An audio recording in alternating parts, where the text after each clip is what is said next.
ইহুদিবাদী ইসরায়েলের আগ্রাসী নীতি পুরো অঞ্চলকে অশান্ত করছে, হুমকি তুরস্কের প্রেসিডেন্ট রিসেপ তাইয়েপ এরদোগানের।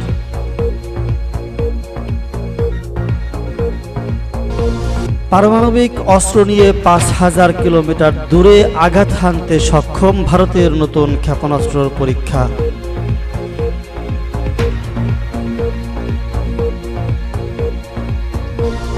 ইহুদিবাদী ইসরায়েলকে চরম শিক্ষা দিয়েছে ইরানের সশস্ত্র বাহিনী, মন্তব্য ইরানের প্রেসিডেন্ট মাসুদ পেজশকিয়ানের।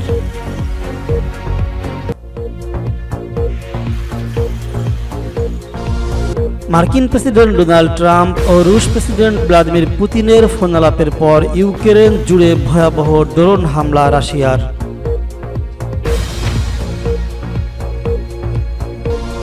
এবং সর্বশেষ থাকবে প্রথম দেশ হিসেবে তালেবান সরকারকে স্বীকৃতি রাশিয়ার। শুনছিলেন সংবাদ শিরোনাম, এখন বিস্তারিত। ইহুদিবাদী ইসরায়েলের আগ্রাসী নীতি পুরো অঞ্চলকে অশান্ত করছে, হুমকি তুরস্কের প্রেসিডেন্ট রিসেপ তাইয়েপ এরদোগানের। বেনিয়ামিন নেতানিয়াহু সরকারের অধীনে ইসরায়েলের ক্রমবর্ধমান আগ্রাসী নীতিমালা মধ্যপ্রাচ্যের শান্তি ও স্থিতিশীলতার জন্য হুমকি হয়ে দাঁড়িয়েছে বলে মন্তব্য করেছেন তুরস্কের প্রেসিডেন্ট রিসেপ তাইয়েপ এরদোয়ান। শুক্রবার আজারবাইজানের খানকেন্দি শহরে অনুষ্ঠিত ইকোনমিক্স কোঅপারেশন অর্গানাইজেশন ইসিও এর ১৭তম শীর্ষ সম্মেলনে ভাষণ দিতে গিয়ে তিনি একথা বলেছেন। খবর আনাদুল এজেন্সির। এরদোগান বলেছেন, আমরা ফিলিস্তিন ইস্যুকে কখনোই ত্যাগ করতে পারি না, আর নেতানিয়াহু যখন আমাদের পুরো অঞ্চলকে রক্তক্ষয়ী সংঘাতে পরিণত করেছে তখন নিশ্চুপ থাকতে পারি না। আফগানিস্তান প্রসঙ্গে এরদোগান বলেছেন, আমরা বিশ্বাস করি আফগান জনগণের নিরাপত্তা, শান্তি ও উন্নয়নে সহায়তা করা আমাদের দায়িত্ব। ইসিও সম্মেলনে অংশ নেওয়া দেশগুলোর উদ্দেশ্য এরদোগান তুর্কি সাইপ্রাসবাসীদের সঙ্গে ক্রীড়া, সংস্কৃতি, অর্থনীতি ও পর্যটন সহ বিভিন্ন ক্ষেত্রে সম্পর্ক জোরদারের আহ্বান জানান। পারমাণবিক অস্ত্র নিয়ে ৫,০০০ কিলোমিটার দূরে আঘাত হানতে সক্ষম ভারতের নতুন ক্ষেপণাস্ত্র। দেশীয় প্রযুক্তিতে তৈরি বাংকার বাস্টার তৈরি করছে ভারত।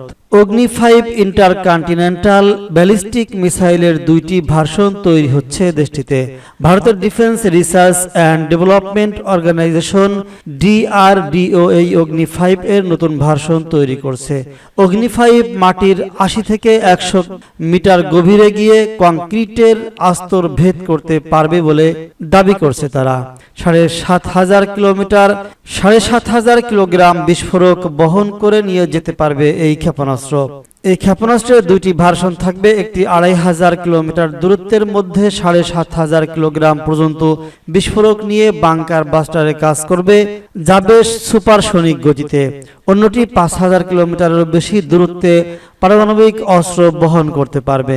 সম্প্রতি ইরানের পারমাণবিক কেন্দ্রে বাংকার বাস্টার বোমা GBU-17 ফেলেছিল যুক্তরাষ্ট্রের বোম্বার-2 বিমান। এর ফলে ইরানের পরমাণু কেন্দ্র ব্যাপক ক্ষয়ক্ষতি হয়েছে বলে ট্রাম্প দাবি করেছেন। ভারতের অগ্নি-5 ও যুক্তরাষ্ট্রের বাংকার বাস্টার GBU-57 এর মতোই শক্তিশালী হবে বলে দাবি করা হচ্ছে। ভারতীয় সেনাবাহিনীর সাবেক লেফটেন্যান্ট জেনারেল উৎপল ভট্টাচার্য জিবিইউকে বলেছেন, এটা একটা ডিটারেন্ট হিসাবে কাজ করবে। যে কোনো দেশের মাসুল পাওয়ার বাড়ানোর দরকার হয়, কোনো সন্দেহ নেই। ভারতের সামরিক বাহিনীর কাছে এটা খুবই গুরুত্বপূর্ণ সংযোজন। ইহুদিবাদী ইসরায়েলকে চরম শিক্ষা দিয়েছে ইরানের সশস্ত্র বাহিনী, বললেন ইরানের প্রেসিডেন্ট। ইরানের প্রেসিডেন্ট ডাক্তার মাসুদ পেজশকিয়ান বলেছেন, জাতিসংঘ সনদের ৫১ অনুচ্ছেদ অনুসারে ইরানের সশস্ত্র বাহিনী ইরানি জাতীয় সার্বভৌমত্ব ও আমাদের দেশের ভৌগোলিক অখণ্ডতাকে বৈধভাবে রক্ষা করেছে। এছাড়া আক্রমণকারীদের চরম শিক্ষা দিয়েছে, এই অঞ্চলে যুদ্ধের বিস্তার ঠেকিয়ে দিয়েছে। শুক্রবার আজারবাইজানে অর্থনৈতিক সহযোগিতা সংস্থা বা ইকোনমির ১৭তম শীর্ষ সম্মেলনে যোগ দিয়ে তিনি একথা বলেছেন। পেজশকিয়ান বলেছেন, ইহুদিবাদী ইসরায়েল জাতিসংঘের ২ নম্বর অনুচ্ছেদ ও আন্তর্জাতিক নিয়ম কানুন আইন লঙ্ঘনের মাধ্যমে হামলা শুরু করেছিল।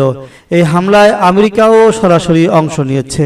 12 দিনের যুদ্ধে তারা ইরানের সামরিক বাহিনী, বিশ্ববিদ্যালয়ের অধ্যাপক ও বিজ্ঞানী, সাধারণ জনগণ, আন্তর্জাতিক আণবিক শক্তি সংস্থার তত্ত্বাবধানে থাকা শান্তিপূর্ণ পারমাণবিক স্থাপনা এবং বিভিন্ন অবকাঠামোতে হামলা করেছে। ইসরায়েলি হামলায় বহু মানুষের হতাহতের কথা উল্লেখ করে ইরানের প্রেসিডেন্ট বলেছেন, ইরানের সশস্ত্র বাহিনী আত্মরক্ষার অধিকার অনুযায়ী আগ্রাসী শক্তিকে উপযুক্ত জবাব দিয়েছে, তাদের বড় শিক্ষা হয়েছে। এ সময় তিনি দখলদার ইসরায়েল ও মার্কিন যুক্তরাষ্ট্রের হামলার নিন্দা জানানোর জন্য বিভিন্ন দেশের প্রতি কৃতজ্ঞতা প্রকাশ করেন। মার্কিন প্রেসিডেন্ট ডোনাল্ড ট্রাম্প ও পুতিনের ফোনালাপের পর ইউক্রেনে রাশিয়ার ভয়াবহ ড্রোন হামলা। যুক্তরাষ্ট্রের প্রেসিডেন্ট ডোনাল্ড ট্রাম্প ও রুশ প্রেসিডেন্ট ভ্লাদিমির পুতিনের মধ্যে সর্বশেষ ফোনালাপের কয়েক ঘন্টা পরই ইউক্রেনের রাজধানী কিয়েভে রাশিয়ার রেকর্ড সংখ্যক ড্রোন হামলা চালিয়েছে। শুক্রবার সকালেই কিয়েভ জুড়ে ধোঁয়া ও বিস্ফোরণের গন্ধ ছড়িয়ে পড়ে। ইউক্রেনের কর্মকর্তারা এটিকে গত 3 বছরের সংঘাতের মধ্যে অন্যতম ভয়াবহ হামলা হিসেবে বর্ণনা করেছেন। স্থানীয় জরুরি পরিষেবার তথ্য অনুযায়ী রাতভর চলা এই হামলায় 1 ডজন মানুষ নিহত হয়েছে। ইউক্রেনের বিমান বাহিনীর তথ্য মতে রাশিয়ার 539টি ড্রোনের মধ্যে তারা 476টি ভূপাতিত করেছে। রাশিয়া 11টি ক্রুজ ব্যালিস্টিক ক্ষেপণাস্ত্র ছুড়ে। কর্মকর্তারা জানান, ইউক্রেনের নতুন ড্রোন প্রতিরক্ষা ব্যবস্থার মাধ্যমে 60টি রাশিয়ান ড্রোন ধ্বংস করা হয়েছে। হাজার হাজার মানুষ রাত কাটিয়েছেন আশ্রয় কেন্দ্রে, মেট্রো স্টেশন এবং পার্কিং গ্যারেজে। রাত জুড়ে শহরের উপর দিয়ে ড্রোনের গর্জন ও বিস্ফোরণের শব্দ শোনা গেছে। ইউক্রেনের পররাষ্ট্রমন্ত্রী আন্দ্রি সিবিহা বলেছেন, এক ভয়াবহ এবং নির্ঘুম রাত কাটিয়েছে কিয়েভ। এই ধরনের ভয়াবহতা এই পর্যন্ত খুবই কমই ঘটেছে। প্রেসিডেন্ট ভলোদিমির জেলেনস্কিও অন্যতম বৃহত্তম হামলা হিসেবে উল্লেখ করেছেন। জেলেনস্কি বলেন, গতকাল আমাদের শহর ও অঞ্চলে যখন প্রথম বিমান হামলার সাইরেন বেজে উঠতে শুরু করলো, তখনই সংবাদ মাধ্যমে ট্রাম্প পুতিন ফোনালাপের খবর আসতে শুরু করেছিল। আবারও প্রমাণ হলো, রাশিয়া যুদ্ধ ও সন্ত্রাস বন্ধ করার বিন্দুমাত্র ইচ্ছাও দেখছেন না। প্রথম দেশ হিসেবে তালেবান সরকারকে স্বীকৃতি রাশিয়ার। আফগানিস্তানের তালেবান সরকারকে আনুষ্ঠানিকভাবে স্বীকৃতি দিয়েছে রাশিয়া এবং নতুন আফগান রাষ্ট্রদূতের কূটনীতিক পরিচয়পত্র গ্রহণ করেছে মস্কো। এর মধ্য দিয়ে রাশিয়া তালেবান সরকারকে আনুষ্ঠানিকভাবে স্বীকৃতি দেওয়া প্রথম দেশ হয়ে উঠেছে। বিবিসি পার্সিয়ান সার্ভিসের প্রতিবেদন অনুযায়ী রাশিয়ার পররাষ্ট্র মন্ত্রণালয়ের বিবৃতিতে বলা হয়েছে, আমরা বিশ্বাস করি যে আফগানিস্তানের ইসলামিক আমিরাতের সরকারকে আনুষ্ঠানিকভাবে স্বীকৃতি দেওয়ার পদক্ষেপ বিভিন্ন ক্ষেত্রে আমাদের দ্বিপাক্ষিক গঠনমূলক সহযোগিতা বৃদ্ধির প্রক্রিয়াকে ত্বরান্বিত করবে। উল্লেখ্য যে কিছু দেশ আফগান দূতাবাসের কিছু অংশ তালেবান প্রতিনিধিদের কাছে হস্তান্তর করেছে, কিন্তু এখনও তালেবান সরকারকে স্বীকৃতি দেয়নি। গত বছরের শেষের দিকে রাশিয়ার পার্লামেন্ট তালেবান সরকারকে স্বীকৃতি দেওয়ার একটি আইনের পক্ষে ভোট দেয়, যা রাশিয়ার নিষিদ্ধ সন্ত্রাসী সংগঠনের তালিকা থেকে তালেবানকে বাদ দেবে।